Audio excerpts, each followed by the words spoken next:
شروع اللہ کے نام سے جو بڑا مہربان اور نہایت رحم کرنے والا ہے۔ محترم ناظرین، جڑواں بچے کس گھر میں پیدا ہوتے ہیں؟ ناظرین، دنیا میں جڑواں بچے کیوں پیدا ہوتے ہیں؟ لوگ اکثر یہ سوال کرتے ہیں، یعنی کہ کسی عورت کے ہاں جڑواں بچے پیدا ہوں تو اس کی کیا وجہ ہوتی ہے؟ کچھ لوگ کہتے ہیں کہ اگر عورت طاقتور اور مضبوط ہو تو ایسی عورت کے ہاں جڑواں بچے پیدا ہوتے ہیں۔ وہیں پر کچھ لوگ کہتے ہیں اگر مرد مضبوط ہو اور طاقتور ہو تو اس مرد کے گھر پر جڑواں بچے پیدا ہوتے ہیں۔ آج کی اس ویڈیو میں ہم آپ کو حضرت علی رضی اللہ تعالیٰ کے حوالے سے اس بات کے بارے میں بتانے والے ہیں کہ کسی عورت کے ہاں جڑواں بچے کب اور کیوں پیدا ہوتے ہیں، اور اس کے ساتھ ساتھ کچھ سائنسی وجوہات سے بھی یہ جانیں گے کہ کسی عورت کے ہاں جڑواں بچے پیدا ہوتے ہیں۔ ناظرین، اولاد اللہ تبارک و تعالیٰ کی بے شمار نعمتوں میں سے ایک عظیم نعمت ہے، اور اگر کسی کے گھر جڑواں بچوں کی پیدائش ہو جائے تو اس انسان کی خوشی دگنی چگنی ہو جاتی ہے۔ اکثر شادی شدہ مرد عورت جڑواں بچے کی پیدائش کے خواہش مند ہوتے ہیں۔ جڑواں بچے کی پیدائش کو لے کر ہمارے معاشرے میں نہ جانے کتنی باتیں بنی ہوئی ہیں۔ کوئی کہتا ہے اگر عورت طاقتور اور مضبوط ہو تو جڑواں بچے پیدا کرتی ہے۔ وہیں پر کوئی کہتا ہے اگر بیوی سے 12 بار یعنی حد سے زیادہ ہم بستری کی جائے تو پھر بھی جڑواں بچے پیدا ہوتے ہیں۔ آئیے اب آپ کو حضرت علی رضی اللہ تعالیٰ کے حوالے سے بتاتے ہیں کہ جڑواں بچے آخر کیوں پیدا ہوتے ہیں۔ ناظرین، عرب میں ایک شخص بیٹیوں سے سخت نفرت کرتا تھا۔ بیٹیوں کی پیدائش کو وہ اپنی مردانگی پر داغ اور اپنے خاندان کے لیے ذلت و شرمندگی کا باعث سمجھتا تھا۔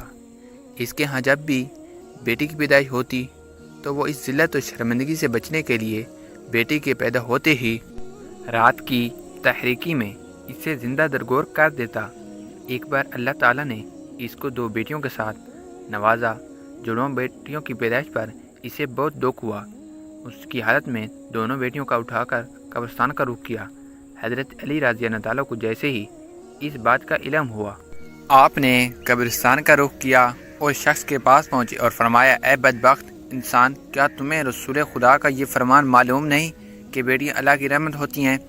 تمہارے گھر اللہ کی 2 رحمتیں نازل ہوئیں۔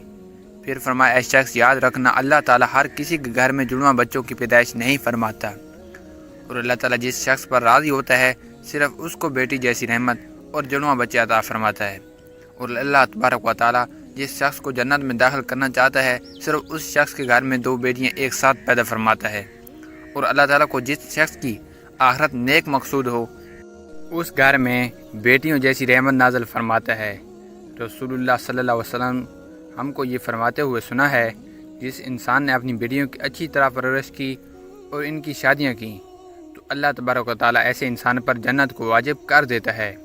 اے شخص، یاد رکھنا نبی کریم صلی اللہ علیہ وسلم نے فرمایا ہے، بیٹے نعمت بن کر نازل ہوتے ہیں اور بیٹیاں رحمت بن کر نازل ہوتی ہیں۔ آپ رضی اللہ تعالیٰ کی باتیں سن کر اس کو رحم آ گیا اور فوراً آپ کے قدموں میں گرا اور زاروں قطار رونے لگا اور عرض کیا، یا علی، مجھے معاف کر دیں اور اللہ تعالیٰ سے میرے ان گناہوں کی بخشش کی دعا کریں۔ آپ رضی اللہ تعالیٰ نے فرمایا، جاؤ اور ان بچیوں کو ان کی ماں کے حوالے کرو اور پھر میرے پاس مسجد میں آ جاؤ۔ یہ کہہ کر آپ رضی اللہ تعالیٰ مسجد کی جانب چل دیے۔ وہ شخص دوبارہ آپ رضی اللہ تعالیٰ کی خدمت میں پہنچا اور عرض کیا، یا علی، جب ایک عورت حاملہ ہو جائے تو ہمیں یہ کیسے پتہ چلے گا کہ اس عورت کے حمل سے لڑکا پیدا ہوگا یا لڑکی، یا جڑواں بچے پیدا ہوں گے؟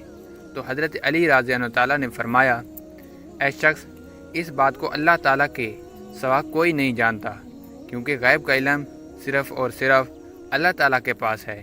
اے شخص، اگر کوئی غیب کے علم کا دعویٰ کرے تو وہ جھوٹا اور مشرک ہے، اور اس کا ٹھکانہ جہنم کی بھڑکتی ہوئی آگ ہے۔ اس کے بعد آپ رضی اللہ تعالیٰ فرمایا، میں تمہیں ایک نشانی بتاتا ہوں جس سے تم پتہ لگا سکتے ہو کہ اس عورت کے ہاں لڑکا پیدا ہوگا یا لڑکی، یا پھر جڑواں بچے پیدا ہوں گے۔ اے شخص، یاد رکھنا جب کوئی مرد اپنی عورت کے قریب جائے اور اس ہم بستری کرنے لگے تو وہ دیکھ لے، اگر مرد کہ منی عورت کے منی پر غالب آ جائے تو سمجھ لینا کہ عورت کے اس عمل سے لڑکا پیدا ہوگا، اور اگر عورت کی منی مرد کی منی پر غالب آ جائے تو لڑکی پیدا ہوگی، اور اگر مرد اور عورت دونوں کی منی ایک دوسرے کے سامنے آ جائے تو جڑواں بچے پیدا ہوں گے۔ اے شخص، اللہ تعالیٰ نے اس پوری کائنات کے اندر اسی ہزار مخلوق کو پیدا فرمایا ہے۔ ان میں سے کچھ مخلوقات صرف وہ ہیں جو صرف پانی میں رہتی ہیں، یعنی دریاؤں اور سمندروں میں۔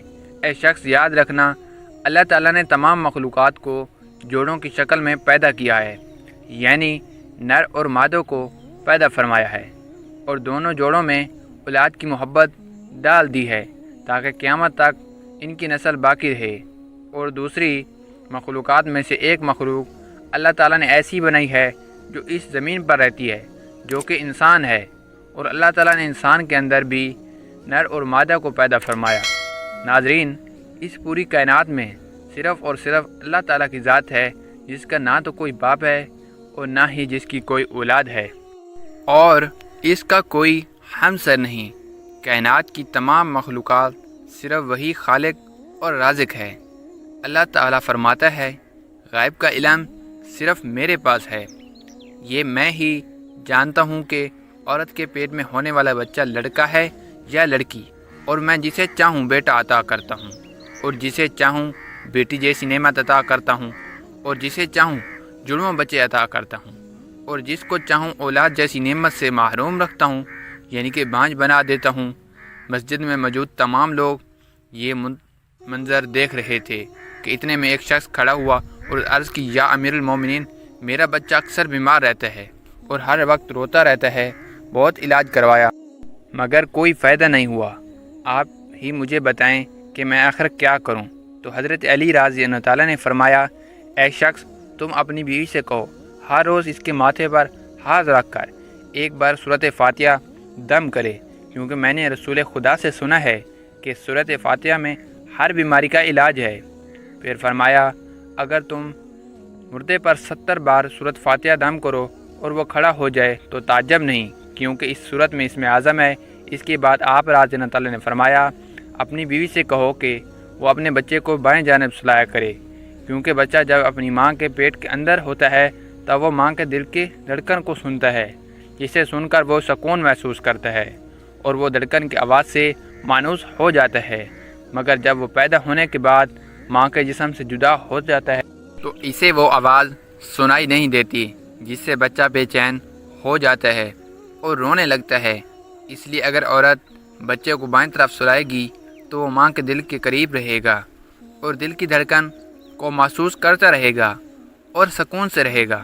اب ناظرین، آپ کو سائنسی تحقیق کے حوالے سے چند حقائق کے بارے میں بتاتے ہیں کہ آخر سائنس اس معاملے میں کیا کہتی ہے، یعنی کہ جڑواں بچے کیوں پیدا ہوتے ہیں۔ ناظرین، حال ہی میں جڑواں بچوں پر کیے گئے ایک تازہ سروے میں بتایا گیا ہے کہ جڑواں بچے 2 قسم کے ہوتے ہیں۔ پہلی قسم کے وہ بچے ہیں جو ہو بہو ایک جیسے لگتے ہیں، یعنی کہ دونوں کی شکل ایک جیسی ہوتی ہے، اور دوسری قسم کے جڑواں بچوں کی شکل و صورت میں کافی فرق ہوتا ہے، جن کی شکل آپ میں تو کیا بلکہ گھر کے کسی فرد سے بھی نہیں ملتی۔ جڑواں بچے پیدا ہونے کی اس سروے میں سب سے بڑی وجہ یہ بتائی گئی ہے کہ جس عورت کا باڈی ماس انڈیکس بڑھ جاتا ہے تو ایسی عورت کے ہاں جڑواں بچے پیدا ہوتے ہیں، یعنی باڈی ماس انڈیکس 30 یا اس سے زیادہ ہو جائے تو پھر ایسی عورت کے ہاں جڑواں بچے پیدا ہونے کا امکان کافی حد تک بڑھ جاتا ہے۔ دوسری وجہ اس سروے میں یہ بتائی گئی ہے کہ اگر کسی فیملی کی ہسٹری میں جڑواں بچوں کی پیدائش ہوئی ہو تو اگلی نسل میں جڑواں بچے پیدا ہونے کا امکان 60% تک بڑھ جاتا ہے۔ اس سروے میں جڑواں بچے پیدا ہونے کی تیسری وجہ جو بتائی گئی ہے وہ ہے عمر رسیدگی، یعنی عمر کا زیادہ ہو جانا۔ سائنس کہتی ہے کہ اگر ماں کی عمر 30 سے زیادہ سال ہو تو اس کے حمل ٹھہرانے کی صورت میں جڑواں بچے کی پیدائش کے امکانات زیادہ ہوتے ہیں۔ اس کی وجہ یہ ہوتی ہے کہ 30 سال سے زیادہ عمر کی عورت میں 1 سے زیادہ انڈے خارج ہوتے ہیں۔ عام طور پر لمبے قد اور صحت مند جسامت والی عورت کے جڑواں بچوں کے پیدا ہونے کے امکان چھوٹے قد اور کمزور جسامت والی عورت کے مقابلے میں کم ہوتے ہیں، یعنی وہ عورتیں جن کا وزن اور قد کم ان میں جڑواں بچوں کی پیدائش کے زیادہ امکان ہوتے ہیں۔ تو ناظرین، یہ تھیں وہ چند نشانیاں جن سے یہ پتہ لگایا جا سکتا ہے کہ کس گھر میں جڑواں بچوں کی آمد ہونے والی ہے۔ اللہ تعالیٰ تمام بے اولاد جوڑوں کو اولاد نرینہ عطا فرمائے۔ ناظرین، کمنٹ باکس میں اللہ تعالیٰ کے 100 ناموں میں سے کوئی ایک نام ٹائپ کر دیں۔ اللہ تعالیٰ آپ کو جزائے خیر دے۔ والسلام، شکریہ۔ ملتے ہیں کسی نیکسٹ ویڈیو میں، تب تک ہمیں دیجیے اجازت۔ اللہ